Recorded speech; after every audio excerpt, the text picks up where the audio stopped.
দেশের রাজধানী দিল্লি ও দূষণ যেন একে অপরের পরিপূরক। মঙ্গলবার ভোরে মথুরায় দিল্লি আগ্রা এক্সপ্রেসওয়েতে দৃশ্যমানতা পৌঁছয় প্রায় শূন্যে।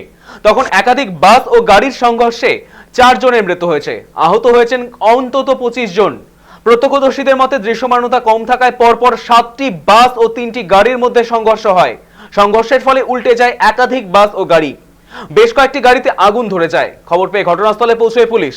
আহতদের উদ্ধার করে স্থানীয় হাসপাতালে ভর্তি করেন তারা। দুর্ঘটনার জেরে রাস্তায় যানবাহন চলাচল বন্ধ হয়ে যায়। জেলা শাসক চন্দ্রপ্রকাশ সিং এই দুর্ঘটনাকে অত্যন্ত দুর্ভাগ্যজনক বলে উল্লেখ করেছেন।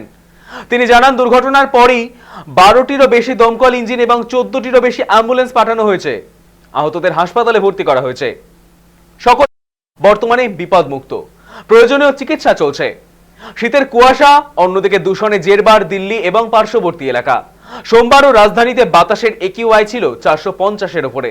ফলে দিল্লি হয়ে উঠেছে বিষাক্ত গ্যাসের চেম্বার।